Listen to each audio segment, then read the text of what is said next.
están? Bienvenidas, bienvenidos. Hola Giovanna Esperanza, Marlene Carrera. A ver, nos conectamos todos los que estamos ya en el curso. Esperamos que todos ingresen ya pronto para empezar con un curso que ha sido uno de los más solicitados. Se ha repetido en no sé cuántas oportunidades, tanto en presencial como en online. Y bueno, esperamos que ustedes hoy puedan aprender conmigo también. Ahí les tengo algunas buenas noticias para todos, así que espero que hoy todos estén concentradas y concentrados para aprender. Minutos para empezar. Confirmarme cómo me están oyendo, si hay una buena recepción de audio. Socorro Cangia, Neri Ruiz, Ingrid Abanto, me dice un feliz día atrasado. No te preocupes, gracias a ti también por acordarte. Karen Janet, buenas tardes. Casano Jumpa Carol, ¿cómo está de Chanchamayo? Rocío Crisóstomo, Nelly Ruiz, Luzmila Arroyo, Luis Rimarachín, Alexandra Rodríguez, Socorro Cangia, Giancarla Gámez, etcétera.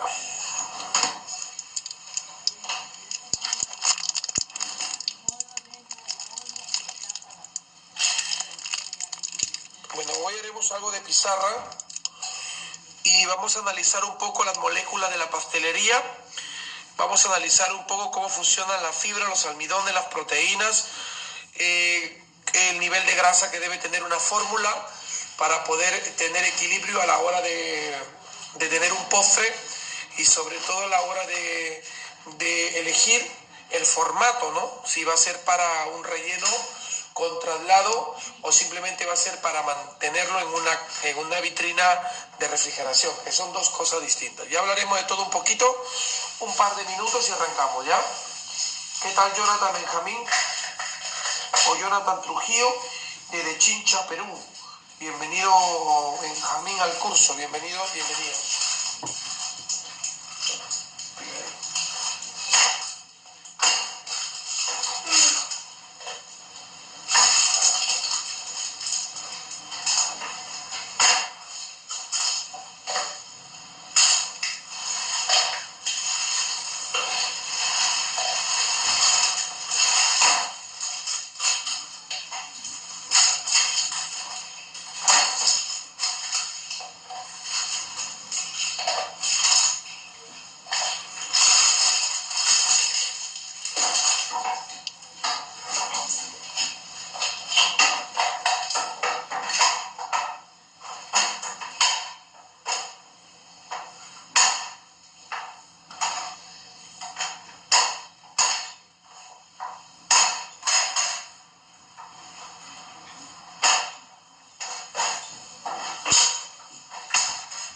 Bueno, ya estamos todos, Conchalo, para arrancar.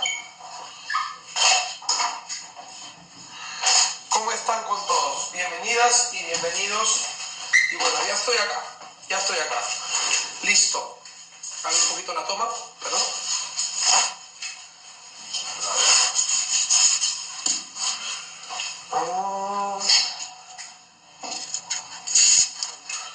Bueno, ¿cómo están? Con muchas ganas de aprender hoy. Y yo también. Yo vengo con muchas ganas de poder compartir todo mi conocimiento con ustedes, agradeciéndoles la confianza que cada semana depositan en la escuela, en nuestras nuevas clases que vamos sacando poco a poco, para que mucha gente pueda ir aprendiendo cómo nos manejamos en pastelería. Y de ya les doy la bienvenida a todos ustedes. Recomendaciones para el curso. Sabemos que por el tema de las redes sociales, pues por rato la conexión es un poco complicada. Esperemos que hoy la conexión esté o la señal esté buena, y pues por las tardes suele caerse un poco, espero que no, ya que la clase pasada estuvo excelente. Pero igual les pido mucha paciencia y cualquier cosa me van avisando para ir interactuando. La idea no es hacer un monólogo de la clase, sino que también interactuemos para poder escuchar sus inquietudes, para escuchar sus dudas, para aclarar algunas preguntas que tengan o experiencias que les haya sucedido durante el tiempo o el momento que les ha tocado a ustedes elaborar un producto. Hoy hablaremos de rellenos, es cierto, micro por favor, pero también hablaremos de ciencia, hablaremos también de equilibrio, hablaremos de moléculas, hablaremos de materia grasa, hablaremos de azúcares, porque si nosotros no pensamos en estos ingredientes o en estas moléculas como tal, pues solamente vamos a crear o vamos a elaborar recetas que nos dan, pero no vamos a ser capaces de crear nuestra propia receta. Entonces, donde yo voy es que hoy haremos algo de 9 rellenos, pero esos 9 rellenos deben significar para ustedes el punto de partida para poder crear cualquier relleno, porque lo vamos a enfocar de acuerdo a una línea, en una línea en la que uno pueda elaborar productos mediante un formato. Si el formato es para productos que voy a transportar, que voy a llevar, que van a sufrir un cambio de temperatura, que se van a sobre todo a exponer a cambios bruscos, a movimientos bruscos, entonces debo entender qué tipo de producto o qué tipo de grasa o cuánta cantidad de azúcar o de grasa le voy a poner una fórmula, porque si no, siempre voy a estar preguntando, ¿y este relleno cuánto tiempo me dura? ¿O aguantará traslado y en el sol no se derretirá? ¿Qué pasa si le pongo mantequilla o lo suplanto por margarina? ¿O por qué chocolate blanco o por qué chocolate negro? Bueno, hoy vamos a entender un poco cómo funcionan todos los ingredientes, que es parte de la propuesta de la escuela. Y hoy en la mañana dejé un poco ahí lo que hicimos en la mañana con el inicio del grupo de la carrera profesional de chef pastelero, porque me acordé que para el turno de la tarde, porque esto fue la clase de la mañana, para el turno de la tarde, pues también era importante más o menos aclararle este cuadro.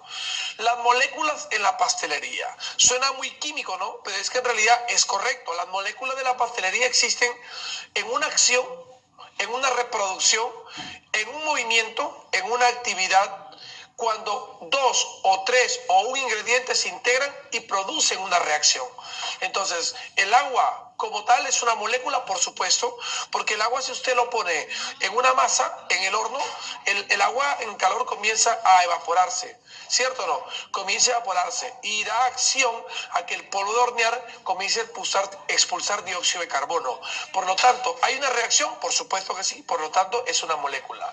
Entonces, las moléculas de la pastelería las encontramos en agua, en hidratos de carbono, que son los carbohidratos o azúcares, lo encontramos en lípidos, que se encuentran en todas las materias grasas, los encontramos en los almidones, en las fibras, que estos están por lo general en los cereales, en las harinas, en los granos, en las frutas, como fibras solubles o insolubles, pero siempre están.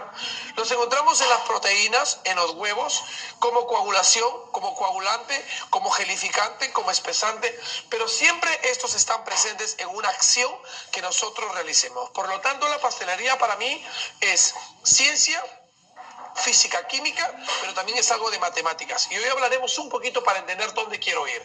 Entonces, ¿cuáles son los pilares o la base de una actividad en pastelería? 5. Aireación, que es cuando tú bates un bizcocho. Emulsión, cuando atrapas toda el agua de la grasa, cuando emulsionas mediante yema de huevo o mediante chocolate, mediante grasa, y con un mixer o fricción o batido generas una emulsión para hacer de esta mezcla una mezcla más estable. Hoy haremos emulsiones porque haremos ganache, por lo tanto hay emulsión. Cuando bates hay aireación, generas aire, generas una actividad, ¿cierto? Una cámara de gas que totalmente ese aire se confiere o en un solo lugar. Esa cámara de aire que formamos cuando batimos claras, cuando batimos huevos, se forma mediante aireado o batido de huevos. Espesamiento, cuando logramos colocarle una carga de grasa o harinas o proteínas o almidones, las masas se comienzan a espesar y se comienzan a ligar una de otra. Gelificación, cuando llevan gelatinas o proteínas o gomas o pectinas o colapis, siempre va a haber gelificación. Incluso cuando va harina también hay gelificación. Cocción, hoy no veremos, pero sí que muchos hemos atravesado procesos de calor para poder cocinar nuestros alimentos. Entonces, ¿qué quería mostrarle con esto? Que la pastelería se mueve en base a moléculas. Por lo tanto, dicho todo esto, vamos a analizar ahora a los rellenos. Los rellenos, ¿qué serán los rellenos? Materia grasa, mg, ¿verdad? Entonces, si hablamos de rellenos, vamos a hablar de la materia grasa de un producto. Vamos a analizar la materia grasa porque hoy casi todos los ingredientes o casi todos los rellenos que vamos a elaborar se ve bien, fíjate, todos los ingredientes que vamos a elaborar o todos los rellenos que vamos a elaborar tienen mucho que ver con la grasa y tienen mucho que ver con los azúcares. Por lo tanto, hoy analizaremos grasas y azúcares.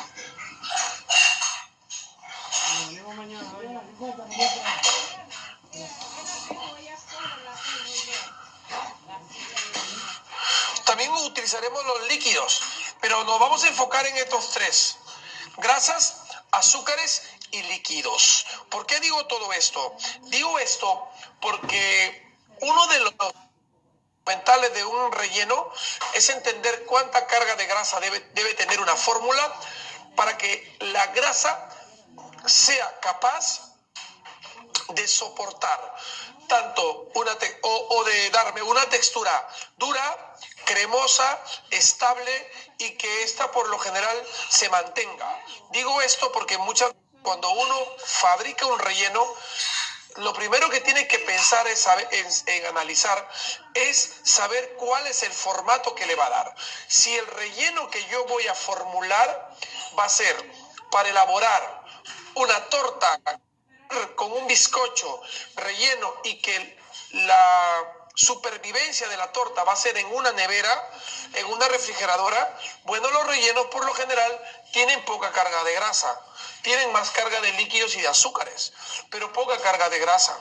Ahí están los rellenos de una torta de crema chantilly. ¿Qué contiene una torta de crema? Una mermelada. La mermelada tiene carga de grasa, muy poca o casi nada, más tiene agua, fruta, que es fibra soluble e insoluble, azúcares, tiene bastante azúcares para una vida útil más larga, pero son rellenos que van directamente para la industria de estas tortas tipo chantilly. ¿Dónde se conservan estos? En la nevera.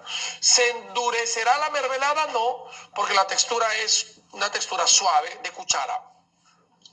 Entonces, yo pregunto, ¿esta misma receta de una mermelada que hicimos de una confitura de frutas podrá servir para una torta que le voy a poner fondant o buttercream? ¿Podrá servir? ¿Aguantará? ¿Soportará el peso que yo le ponga de los queques encima más la ganache? ¿Será correcto? No, ¿verdad? Porque es una torta que tiene un formato distinto. Entonces, con esto quiero decir que cuando uno elabora una receta, tiene que primero pensar en el formato. Formato. Características por acá.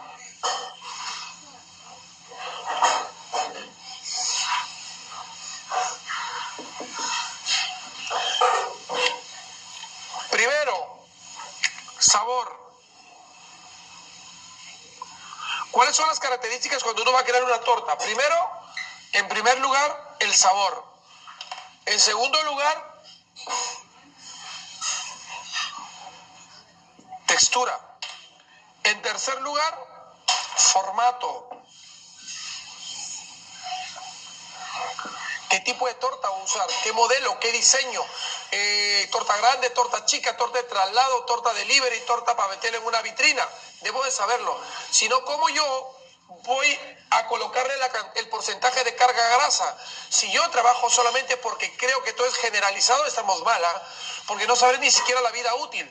Y otro punto importante, aparte del formato, ya tenemos sabor, textura, formato y el otro punto importantísimo que viene a ser la vida útil. ¿Cuánto me va a durar esa torta? Entonces, importante. Sabemos que aquí tiene tiene mucho que ver con la composición, con la experiencia, con las sensaciones en boca, etcétera, y hasta con el impacto visual también. Tan bonita se vea. Entonces, ya vimos cuáles son las principales características que debo tener para crear un pastel, que son estas. Ahorita estamos hablando del formato, porque de repente la torta va a ser un nail cake, o va a ser un relleno para las bodas.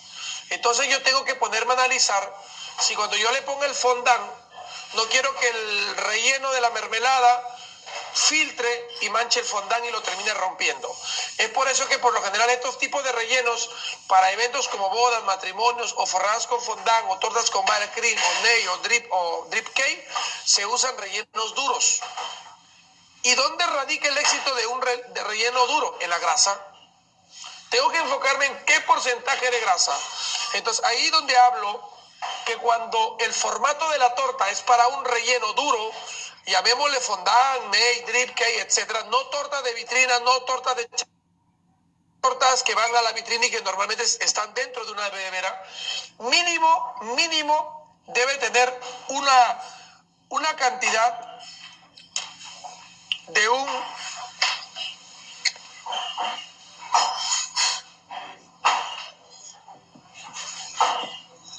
35% de materia grasa. Yo debo entender que un relleno duro tiene que tener un 35% de materia grasa, mínimo. Máximo pues puede tener unos 50%, 60% y estoy muy bien, porque va a tener un buen aguante cuando corte, cuando traslade, cuando ponga el queque encima no se me aplaste, no se me apachurre. Siempre yo hago un corte y se ve súper elegante y es por la cantidad de materia grasa. Ahora analizaremos cómo encontraremos la materia grasa. Los azúcares, importante. Si una fórmula no tiene azúcar, aparte de que va a ser insípido, el azúcar es la responsable de darle o de generar a mi relleno una vida útil más larga.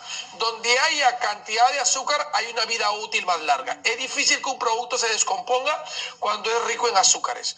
Entonces, en azúcares yo debo tener aproximadamente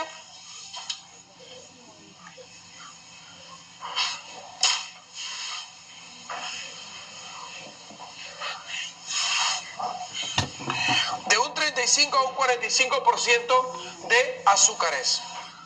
Y eso se va a dar porque finalmente de acá al final les voy a enseñar a calcular cómo es que yo encuentro la cantidad de materia grasa, cómo es que yo encuentro el azúcar, etcétera, y así poder ir entendiendo cómo yo voy a lograr tener una receta con equilibrio.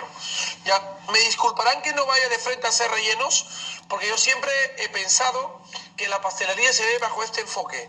Si yo de frente voy a hacer rellenos, voy a acostumbrar a todo el mundo a copiar recetas. Y la verdad que eso está malísimo, pésimo, porque uno debe estar preparado hoy para ser un creador de fórmulas, de recetas, de que para ti las recetas no tengan límite, que seas capaz de entender cómo funciona y puedas crear tu propia receta. Yo hoy te puedo decir que tengo la capacidad de crear las recetas que se me vengan a la cabeza y nunca me quedaré sin receta porque siempre estoy creando y creando. ¿Por qué? Porque conozco la base.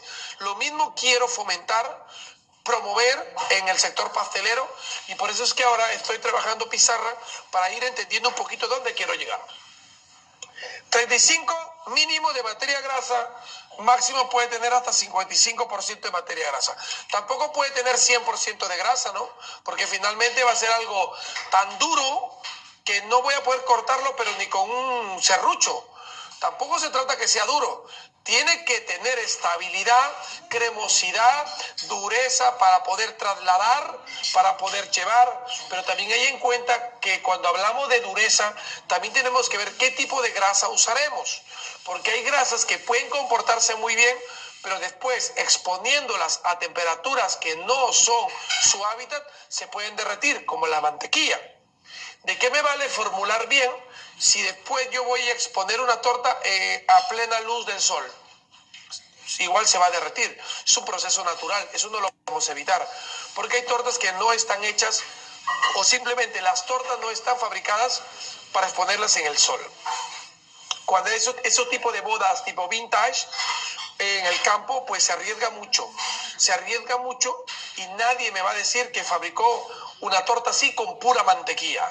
Pero al momento que le pongas pura mantequilla y les pongas al sol, esa torta se derrite irremediablemente porque la mantequilla, el punto de fusión es 28-30 grados. Si el sol está encima o el calor está encima de 35, no le queda más remedio que colapsar.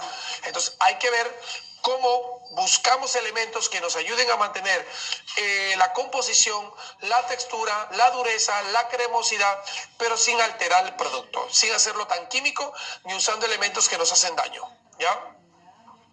En líquidos, bueno, de hecho va a tener líquidos vamos a tener mayor humedad. Gracias a los líquidos vamos a tener vida útil también porque hay líquidos que contienen agua. Puede ser leche, puede ser agua para una mermelada. Son líquidos que nos van a dar humedad y también una vida útil mucho más larga dependiendo del tipo de líquido que usemos. Nos dan mayor ligereza.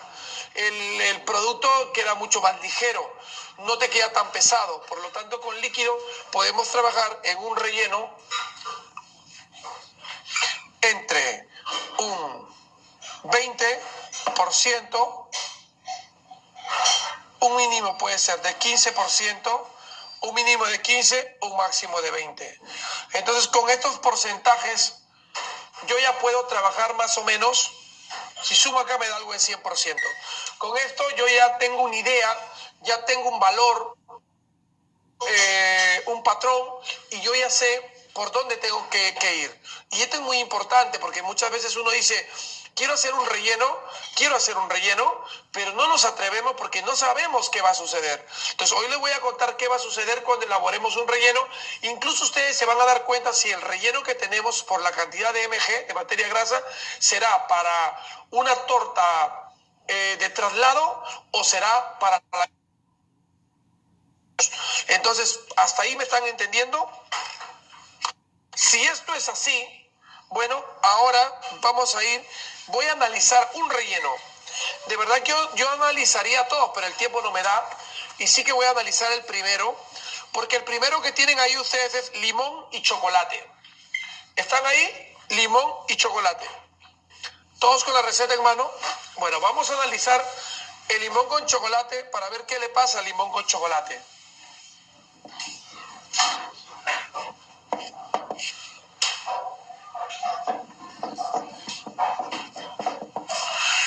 ¿Listo? Limón y chocolate. Voy a ponerlo aquí.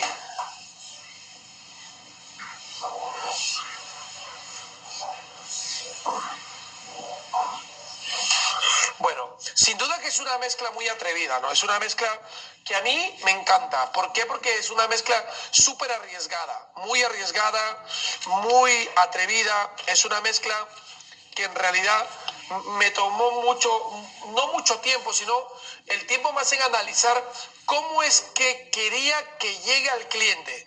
Porque finalmente cuando hablo de limón, ¿hablo de qué? Hablo de mucho ácido. Hablo de un pH de 2. Es súper bajo el pH de limón. Y luego hablo de otro componente que no tiene nada que ver con el limón, ¿no? Que más que todo es un producto seco, que es el chocolate. Y comencé a buscar con qué chocolate podría maridar muy bien la fórmula. Digo, si es que más o menos quieren entender cómo es que se forma el proceso de creación de un relleno, de una torta o de un diseño. Todo empieza por recordar en la cabeza o analizar en mi cabeza con qué ingredientes se puede mezclar uno de otro y puede haber un excelente maridaje. La palabra maridaje se usa mucho en cocina, pero en pastelería también, porque el maridaje viene de latino matrimonio, viene de marido, viene de hombre y mujer, viene de un... Y por lo tanto el maridaje es la unión de dos a más componentes y que logran una excelencia en sabor. Por lo tanto el maridaje significa que yo voy a mezclar dos componentes, dos ingredientes a más y que estos a la vez van a convenir, estos a la vez van a gustar, estos a la vez van a ser un éxito. Entonces, en el limón y el chocolate tendría que trabajar.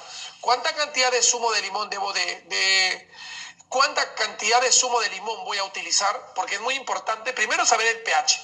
No es lo mismo esta fórmula con maracuyá que con limón. Porque con maracuyá el pH es 3,5, el limón es 2. Entonces con maracuyá cambiaría un poco la carga de chocolate o utilizaría un chocolate más amargo. En este caso decidí por el chocolate blanco porque el chocolate blanco es dulce y al limón es ácido, entonces el contraste va súper. En cambio, si yo trabajaría con trabajaría con chocolate de leche, porque el chocolate de leche es más lácteo. Entonces con la maracuyá, que es más cítrico, dulce, floral, se compenetran muy bien. Y ahí donde comencé yo a buscar primero los ingredientes. Yo cuando formulo, lo primero que hago es concentrarme en cuál va a ser el sabor, y después comienzo yo ya a buscar cuánto de azúcar, cuánto de agua, cuánto de materia grasa, etcétera, etcétera, etcétera, ¿ya? Ahora, para entender muy bien qué es el sabor, porque simplemente yo digo que el sabor, porque el sabor debe ser rico. El sabor es el conjunto de sensaciones que percibimos mediante los órganos específicos situados en la boca y en las fosas nasales. Quiere decir que cuando nosotros probamos algo, el sabor es la primera sensación que vamos a tener nosotros en boca, y a su vez esta información la vamos a llevar al cerebro. Es por eso que es muy importante que nosotros consideremos el sabor como lo principal para crear una receta. Yo no concibo una fórmula de algo con buena técnica con pésimo sabor. Para mí, importante tiene que ser el sabor. La técnica está al servicio del sabor, no el sabor al servicio de la técnica. Eso es muy importante. La conexión física entre los órganos olfativos y gustativos hacen que sea muy difícil de separar tanto el gusto como el olfato. Por eso que hoy hablaremos de gusto y olfato como un solo órgano sensorial. Entonces es importante que entendamos que cuando nosotros vamos a elaborar un producto, debe oler tan bien como debe saber tan bien. Imagínate que yo vaya a probar algo y huela mal. De plano desecho el producto, porque acuérdense que estos dos órganos, que es la nariz y el gusto o la boca, están muy conectados, están muy cercanos, tanto el gusto como el olfato. Son almas gemelas, diría yo. Cuando uno formula debe pensar en estos dos como dos sentidos, como una sola familia. Limón y chocolate, mezcla atrevida, sí. Ahora veremos cómo la integraremos. Y yo voy a poner la receta que yo ya formulé y que me ha quedado súper bien, y podría aún mejorarla dependiendo del fin. Podría reconvertirla a una receta con más grasa, con menos grasa. Pero primero escribimos yemas. Me dice 4 unidades. Vamos a convertirlo a gramos. 80 gramos. Limón. 8 unidades, 100 mililitros, 100 gramos. Leche condensada.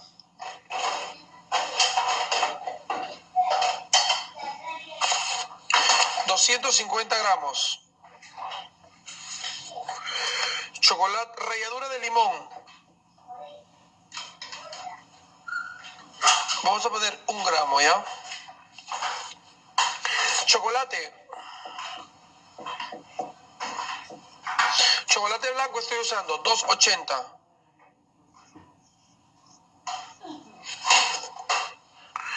Mantequilla 35.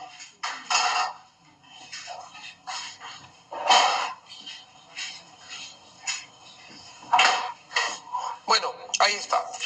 Esa es la unidad de medida. La unidad de medida que estamos utilizando son gramos. Y yo voy a ser honesto, cuando uno ya empieza a ver la pastelería de otro enfoque, de verdad que debe entender que, si bien es cierto, la unidad de medida es producto del porcentaje. Por lo tanto, a mí no es que no me sirva, pero es que para mí no es tan importante los gramos. Para mí es más importante el porcentaje. De acuerdo al porcentaje, yo voy a ser capaz de poder interpretar mejor las fórmulas.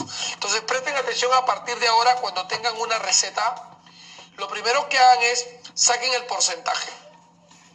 Con sal o sin sal me da igual, porque con sal y sin sal, la sal me ayuda en que tenga una vida útil más larga mi producto. Y la sal que tenga la mantequilla, si viene con sal, no va a interferir en nada porque es tanta la cantidad de dulces que es irrelevante si tiene o no tiene sal. Conmigo, con sal o sin sal, me da igual y yo siempre le termino poniendo un poquito de sal si la mantequilla no lo tiene, con las mantequillas. Por lo tanto, lo primero que van a hacer ustedes es sumarme todos los ingredientes. ¿Cuánto les da? A ver, sacan su calculadora. Y a mí me da 746.